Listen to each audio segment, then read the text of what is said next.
Just like any other Nigerian, some of our biggest artists didn't have an easy life before becoming famous. Seeing some of them now with the flashy cars, a massive mansion, and luxury items, one would think they were born with a silver spoon. Well, sorry to bust your bubbles, as some of your faves hustled like every other Nigerian, doing different odd jobs before they attained the level they are now. Let's take a look at 5 Nigerian artists who engaged in odd jobs before stardom. We are starting with Patoranking. Yes, if you're a big fan of Patoranking, you would have heard him talk about his past in some of his songs. The Nigerian dancehall star was actually a rat poison seller before he became famous. He made this known after receiving the Headies Next Rated Awards in 2014. Aside from Patoranking being a rat poison seller, he also did bricklaying jobs right here in Lagos State, Nigeria. He practically rose from nothing to something. Yeah.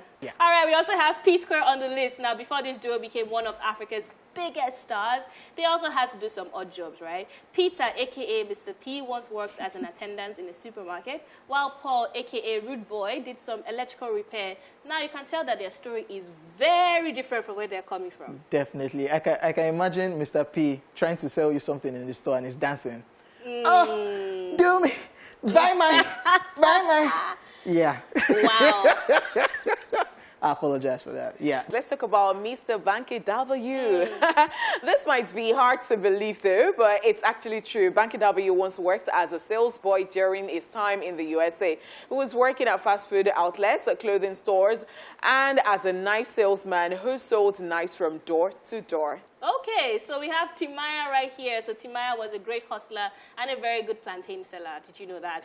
He actually sold plantain back then in Port Harcourt, and he would work tirelessly just to get enough money to get by. And he also sang in his church on the side. His song Plantain Boy was a reflection of his hustling days. Moving on, we've got Don Jazzy. Don Jazzy. Don Jazzy again. Before the Marvin Boys became famous, he did some odd jobs back then in the UK. He worked as a security guard at a popular fast food company while trying to hit it big. He also said he used to play drums and other instruments at a church in London.